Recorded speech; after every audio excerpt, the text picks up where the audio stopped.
5 estados fueron gravemente afectados, cerca de 90 municipios incomunicados, más de 100,000 viviendas dañadas y 80 vidas perdidas. Una tragedia que trasciende fronteras y que nos recuerda con dolor, pero con claridad, que el cambio climático ya no es una advertencia, es una realidad que nos iguala como humanidad porque nos ha alcanzado a todos. La furia del clima no distingue territorio, ni ideología, ni estatus. Es una fuerza que golpea sin compasión y su verdad es simplemente incontestable. Lo inaceptable es la parálisis del mundo ante ella, la dilución de la voluntad política en discursos políticamente correctos y vacíos, la cobardía disfrazada de diplomacia, la negación ante la ciencia que anestesia la acción. Pero sin embargo, en medio de esta tormenta, todavía encontramos un atisbo de esperanza. La esperanza no nace del optimismo ingenuo, nace de la conciencia del deber, porque esta acción climática no es independiente de nuestra condición humana. Es una responsabilidad que nos une como naciones y una convicción que nos define como generación. Su fuerza, su efectividad y su ambición está en nuestras manos, entre estas paredes, aquí y ahora. Aquí y ahora, en Belém, en esta 30ª Conferencia de las Naciones Unidas sobre Cambio Climático, convocada por la hermana República de Brasil, en esta COP de la verdad, la COP de América Latina y el Caribe, y me atrevo a decir la COP de la esperanza. Me honra representar a la presidenta Claudia Sheinbaum Pardo, primera presidenta mujer, y transmitirles su saludo fraterno. De su mano como científica y a 10 años del Acuerdo de París, México reafirma su compromiso inquebrantable con la Convención Marco de las Naciones Unidas sobre Cambio Climático. Nuestro liderazgo en este proceso tiene nombre. Se llama la Tercera Contribución Determinada a Nivel Nacional 3.0, la NDC 3.0, una hoja de ruta integral para acelerar nuestra descarbonización y avanzar hacia un modelo de desarrollo más justo, más incluyente, más sostenible y más innovador. En materia regional, con espíritu de cooperación y solidaridad, México y Brasil convocamos a una reunión en agosto de este año, por primera vez a 22 países de América Latina y el Caribe, para construir una posición común hacia la COP30. La prioridad de esta región fue clara: adaptación y soluciones basadas en la naturaleza. Una de las estrategias ya efectivas en nuestra región, porque nuestra región es responsable tan solo de 11% de las emisiones globales de gases de efecto invernadero, y sin embargo es una de las más vulnerables y además es una de las que tiene la mayor biodiversidad, tanto marina como terrestre. Estimamos, por ejemplo, que tan solo con recuperar 10% de los 1.450 kilómetros cuadrados de manglares mexicanos, podríamos reducir cerca de 19 millones de toneladas de carbono equivalente, que representan el 3% de nuestras emisiones nacionales del año 2024. El 15% de nuestro territorio está ocupado por selvas tropicales y manglares. Por eso reafirmamos nuestro compromiso por formar parte de la novedosa iniciativa Bosques Tropicales para Siempre, TFF.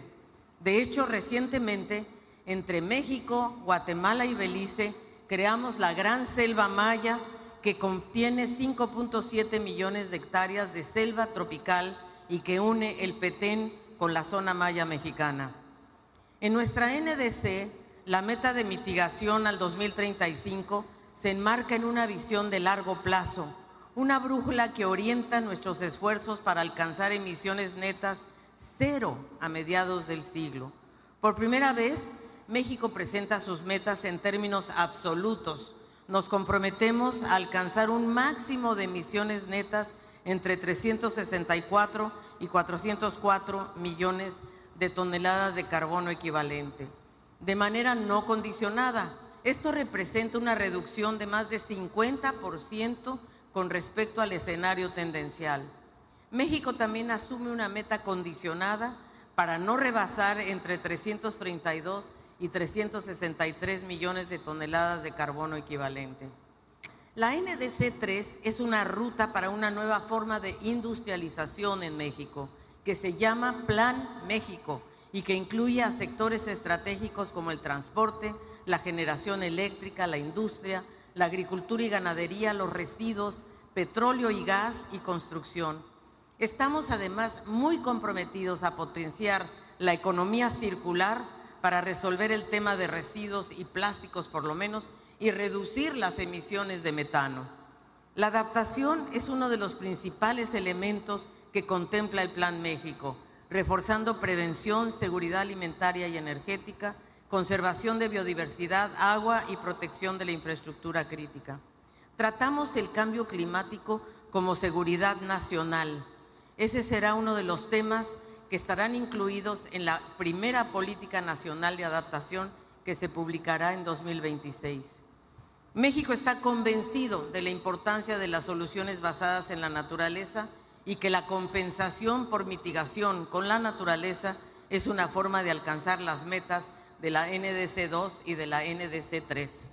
México está convencido además con gran conciencia que los impactos que sufrimos por las lluvias, sequías y los huracanes debemos entonces incorporar un componente de pérdidas y daños y otro dedicado a medios de implementación para garantizar recursos, la tecnología y las capacidades.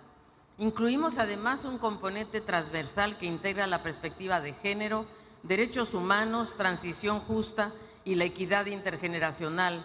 Reconoce a los pueblos indígenas, a los afromexicanos y mexicanas, a mujeres, infancias y jóvenes como víctimas por su alta vulnerabilidad al cambio climático, pero también como protagonistas para esta transformación. En resumen, la NDC 3.0 se estructura en 5 pilares: mitigación, adaptación, pérdidas y daños, medios de implementación, condiciones habilitadoras y temas transversales. Así, México contribuye al combate global al cambio climático con profundo sentido de responsabilidad, con ambición y con visión de Estado.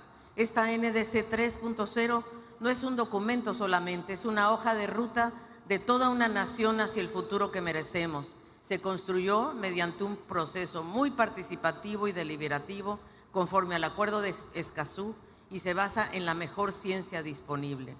Enfatizamos también la importancia de fortalecer las sinergias entre la COP de biodiversidad y la de cambio climático y desertificación. El Río Trío, ese Río Trío que se construyó en Brasil en 1992, y de medir sobre todo y reportar de manera conjunta para diseñar taxonomías que permitan reconocer las metodologías para valorar la biodiversidad y los ecosistemas marinos y terrestres como grandes sumideros de carbono y fuentes de inversión económica. Pero no medir por separado en cada convención o en cada tratado. Se trata de medir juntos y tener metodologías compatibles. Debemos avanzar en esta armonización de métodos para internacionalizar, por ejemplo, el comercio de carbono que hoy ocurre en territorios limitados o solo a nivel nacional. No hay tiempo que perder, cada décima de grado importa porque cada decisión cuenta, cada retraso se traduce en pérdidas y daños irreparables, en vidas humanas, en ecosistemas devastados, en comunidades en riesgo. Por eso nuestra nueva NDC es una prueba de nuestro compromiso hacia una acción climática ambiciosa, transformadora e integral. Ninguna nación, ninguna, puede recorrer esta crisis sola. Aquí y ahora reafirmamos el valor del multilateralismo. Es imperativo actuar juntos y actuar simultáneamente y además hacerlo no solo con la sumatoria de las NDCs, sino también con una acción de financiamiento que cumpla con el artículo 9.1 del Acuerdo de París. Hoy en la COP30 no venimos a hablar del futuro que tememos, sino del futuro que aún podemos construir, porque hoy la esperanza no es una palabra vacía, es una acción colectiva que exige nuestra valentía, valentía de invertir en la vida y no en el carbono, valentía de mirar a nuestras hijas e hijos y decirles: hicimos todo lo que estaba en nuestras manos. Señoras y señores, aún tenemos tiempo para llegar y salvaguardar la meta de 1.5 grados, pero la ventana de oportunidad se está cerrando. Hoy, más importante que nunca, es imperativo que la COP concluya con una señal política clara de nuestra determinación por corregir el modelo de desarrollo y el rumbo. En términos gramscianos, es momento de dejar morir el viejo mundo para dejar uno nuevo, un mundo en el que podamos vivir en armonía con la naturaleza sin dejar a nadie atrás. Por eso quiero recordar, para finalizar, las palabras que el entonces presidente de Estados Unidos, Barack Obama, pronunció hace 10 años cuando se firmó el Acuerdo de París. Y Obama dijo: somos la primera generación en experimentar los efectos del cambio climático y la última que tendrá la oportunidad de revertirlos. Muchas gracias.